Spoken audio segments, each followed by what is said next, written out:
Hey guys, Desolate Magic here, and it's time for the entire rest of the spoilers. Just kidding, I'm gonna skip all the really boring reprints and commons and stuff. So it's time for the rest of the noteworthy spoilers. So yeah, Wizards dropped all of them today. So let's get into it. First, we've got Alchemist's Gift. It's a one-cost black instant. Target creature gets +1/+1 and gains your choice of Death Touch or Lifelink until end of turn. So one's nice for overflow, and the other one's nice for killing something. I like the flexibility. Next up, we've got Anointed Chorister. It's a 1/1 for 1 with lifelink because we needed another one of those, and then if you pay 5, it gets +3/+3 till end of turn.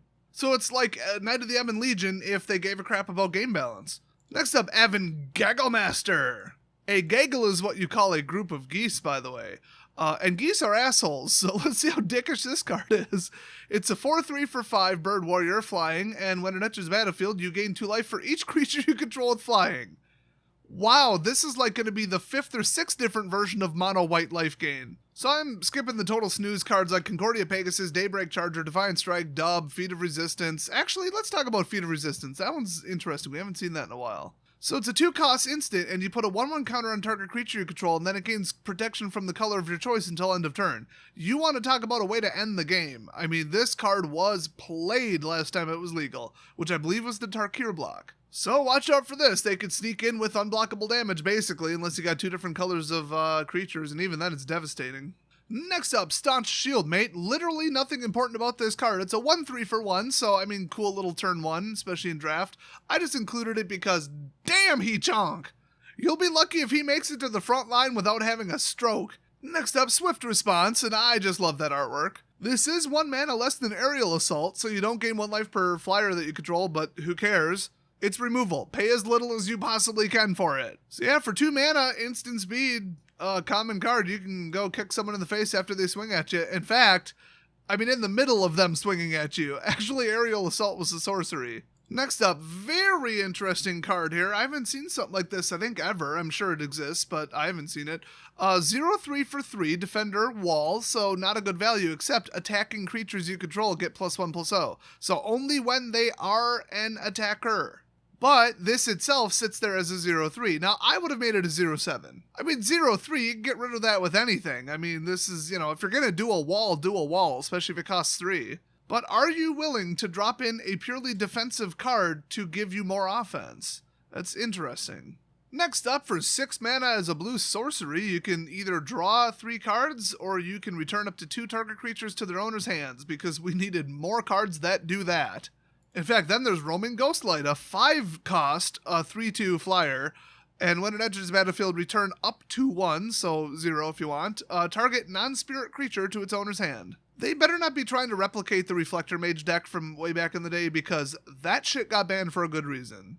Next up, Rookie Mistake. Pretty funny card there. I think the mistake was trying to fight anybody ever on that. You absolutely are probably going to fall. Anyway, it's a 1-cost instant, and until end of turn, target creature gets +0/+2, and another target creature gets -2, -0. So you could really mess with the combat, but nobody's getting higher attack, so you're probably just going to stop combat, which is stupid. Just bounce it back to hand then. Now, if it gave your creature +2 attack, now we got something, but it doesn't. Next up, more encouraging blue to just draw, which is not what you want blue to do, especially if they added other colors to their deck, so I don't support this in any way. Plus, this is just a back end for mill. So it's a 3/3 for 4, and it can't be blocked as long as you've drawn 2 or more cards this turn. Wonderful. I despise cards like this. Next up, another way for that stupid Witch's Cauldron cat bullshit to win faster. Oh good, Cage Zombie. Basically it's a 2/3 for 3 zombie, who cares. If you pay 2, tap it, each opponent loses 2 life. Activate this ability only if a creature died this turn, which of course it did. Oh good, another card for the same damn deck, or Rakdos, Crypt Lurker. It's a 4-drop, so you never know if somebody will play that. 3/4 horror, and when it enters the battlefield, you may sacrifice a creature or discard a creature card. If you do, draw a card. Great. Next up, a card that actually was kind of needed, especially with them moving to a lot of flyers. We got Fetid Imp. It's a 1/2 for 2, and if you pay 1, it gains Death Touch until end of turn. So, RIP flyers, you are about to lose one. This is an important card. I mean, I don't know if I'd mainboard it with that whole it hits half as hard as mana cost thing, but definitely sideboard. Next up, It ate 6 in the common slot because, of course, cost 7. Whenever it becomes blocked by a creature, that creature's controller loses 2 life and you gain 2 life. That is per blocker, by the way. Fantastic. Next up, we got Tavern Swindler, a 2/2 for 2 human rogue. You tap her and pay 3 life and then flip a coin. If you win the flip, you gain 6 life. That is just stupid. The only way to make this pay off is if you just care about losing life and gaining life, and then you have like triggers based on that. You could just, well, I guess you can't really activate it until it works. You can only activate it once because she taps. Yeah, this card's garbage. With a new bullshit version of Sunbond, you could get something going though. Next up, you know how everybody wants Witch's Oven banned? Well, instead they printed another one. We've got Witch's Cauldron. It's a 1-drop black artifact, and if you pay 2 and tap it, you can sacrifice a creature. You gain 1 life and draw a card. So basically, use the oven if you don't have mana, and if you do, oh good, you get a life and another card. Are you kidding me? You just made the deck twice as toxic. Screw that deck and screw whoever invented this piece of bullshit. Anybody play this bullshit on me, steal my creature, and then sack it? I'm gonna take whatever's in this cauldron and pour it straight over your head. Next up, here we go. If you thought Prowess wasn't bad enough, now we've got Double Prowess, also known as Mega Prowess. So basically, you cast this one spell, Goblin Wizardry. You can do it at your opponent's end step, because of course you will. Yeah, it costs 4, that's a little high, but you create 2 1/1 red Goblin Wizard creature tokens with Prowess. So now every time you cast a non-creature spell, your total damage output goes up by 2 instead of just 1. Awesome. Hopefully this is too expensive and weak for people to realistically play. That said, it itself is an instant while also basically being a creature spell. It's the ideal card for the deck. Everybody remember my Mr. Nibbles deck that would consistently win on turn 4 that just used Prowess, Double Prowess, and Triple Prowess? And it was just boost and tap down effects and everything cost 3 or less? That was the deck from hell. I won so many F&Ms with it. So if they're going for that again, get ready for some more turn 4 horse shit. Next up, another card for Rakdos Sacrifice. Awesome! So now they have an oven and a cauldron and this bullshit, plus like 2 more cards that they added. It's just gonna come down to like shrinking the whole deck's mana curve down just to whatever's the most efficient at this point. And it's already one of the top decks in the world. Great, well now we've got Hobble Fiend, which is a 2-cost devil. It's a 2/1, it has trample, which is ridiculous. And if you pay 1, sacrifice another creature, put a 1/1 counter on Hobble Fiend. You can also, in the middle of combat, just sacrifice something that got blocked and is gonna die anyway. Boom, counter on him. Next up, we've got Mega Prowess 2.0 with Spellgorger Weird. It's a 2/2 for 3, and whenever you cast a non-creature spell, you put a 1/1 counter on it instead of just giving it a 1/1 boost until end of turn. Lovely, persistent boost, love it. Plus we got Sure Strike. This card is insane. So for 2 mana, instant speed, it's +3 and First Strike. You are going to kill whatever the hell was dumb enough to block you. I mean, +3 and First Strike, yeah, I played this card last time it was legal. Next up, we got a crazy card from Amon Ket, apparently. It's a Life Goes On, a 1-cost instant. You gain 4 life, but if a creature died this turn, you gain 8 life instead for 1 mana in not white. It's only going to buy you time. I mean, against a deck that's kicking your ass, you're only going to buy yourself maybe 1 turn. But, I don't know. I think it'd be good in draft. I will say, if you're doing an all that glitters green creature heavy, like, aura draw deck with, like, enchantment ETBs, holy crap if you link this up with the new version of Sunbond. But you won't because there's, like, no chance that 4 and 4 cards will meet up. It's fun to play pretend and imagine that would happen, though.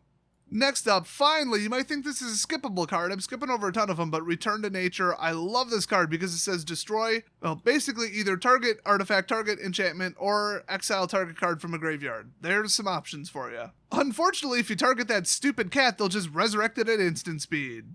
Just like if you try to exile it, they'll just sacrifice it at instant speed, making the combo virtually unstoppable. I hate that deck. Next up, Run Afoul. Target opponent sacrifices a creature with flying. That's kind of specific. Pay 1 more, you can pick the target, which you should. It's called Plummet. Oh boy, Thrashing Brontodon is back. It's a 3/4 for 3, which is pretty good. And then you pay 1, sack it, and nuke an artifact or enchantment. This card was exceptionally annoying back when Ixalan was legal. Hey, speaking of annoying, we've got Titanic Growth again, which is +4/+4 for 2. Wonderful. Next up, we got Chrome Replicator. It's a 5-cost 4/4 construct, which will be nuts in a Steel Overseer deck. And when it enters the battlefield, if you control 2 or more non-land, non-token permanents with the same name as one another, create a 4/4 colorless construct artifact creature token. which will be very, very likely to happen because the Arena Shuffler is a repetitive piece of shit, provably. I mean, a dude on Reddit, tracked 10 million games or something with some software he wrote, and he found out that, yes, absolutely 100% provable cards that are the same clump up in the Shuffler. So you can't say it's a myth. He proved it. Cannot say it's a myth anymore. Next up, we're finally seeing some equipment, but it's Short Sword again. I mean, I like this, but it's pretty damn weak. +1/+1 for 1 drop, equip 1. Keep it simple. Next up, Sky Scanner, a card that will be absolutely ballistic in a Steel Overseer deck. Because, yeah, it's a 1/1 for 3 flyer, but when it enters the battlefield, it draws a card, and you're only going to make it bigger from there. And then we got the Lifelands. I chose Blossoming Sands because I felt like it. And then this is, I don't know, Garuk or something, his forest. I forgot who the green one is. Probably Garuk. I don't give a shit. This whole set's a complete and utter dumpster fire. And then there's Twin Blade Assassins, a 5-drop 5/4 elf assassin. At the beginning of your end step, if a creature died this turn, draw a card. Kinda neat, but kinda late. Probably not good enough for the ridiculous power level of Standard. But you know what it is? Unleash Fury, another Mark Rosewater wonder. You pay 2 for red, instant speed, which is unforgivable. Double the power of target creature until end of turn. So this is Embercleave, but a little bit more powerful. Great. This is what we needed to be instant speed. This would be complete and utter ass cancer if it was sorcery speed. Now it's just complete and utter bullshit. Cast this on a double striker, that's going to be over 20. I mean, you stack this with a triple damage card or Torbrand or anything. Stack it with literally anything else. Or just cast it by itself. Absolutely devastatingly overpowered card. Especially for 2 mana, especially for not being a rare. There is no excuse for something this fucking broken to just be printed like it's nothing. Just throw it in the uncommon spot. Oh, I'm sure this won't completely and utterly break the game. This is going to break multiple formats. This is going to escape Standard and start ruining other people's shit. This doubling bullshit. Mark Rosewater needs to lose his job. Hey, speaking of Wizards' stupid decisions and their stupid mistakes, we're done with the spoilers, so after an absolute uproar from the community and a complete bullshit decision in the first place, guess who's not banned anymore? I didn't get a clarification on the pronunciation, so we're going with my favorite one, which is Austin Burcevic. He just announced today that, he said, I just got an email that the investigation is over and I am unsuspended. I'm a bit overwhelmed and don't know what to say. I'd say call your lawyer and tell him to cancel. And what a coincidence! The Arena Players Tour is this weekend. I really hope this doesn't mean that the people who leaked the information to him came forward. I think it was just the community saying, hey, shit gets leaked all the time. You guys are incompetent idiots. If you thought 100 people or whatever in the Pro League were going to keep this quiet, you're dicks. Plus, you were dicks to keep it silent from everybody else and give everybody else a giant disadvantage. So you were like, wrong, and wrong, Wizards. So might as well add a 6th one and ban Austin. SJW level logic right there. Well, somebody got their head screwed on straight and was like, we should probably unban him before people burn our fucking building down. Because it's 2020, okay? You steal a taser and try and tase a cop with it and they shoot you, they get burned the damn Wendy's down. And Austin Burcevic is officially unbanned. Yay! It's a shame I've been told by multiple people that he's an asshole. Congratulations, Austin. Much love sent your way. So anyway, thanks for watching and I'll see you guys next video.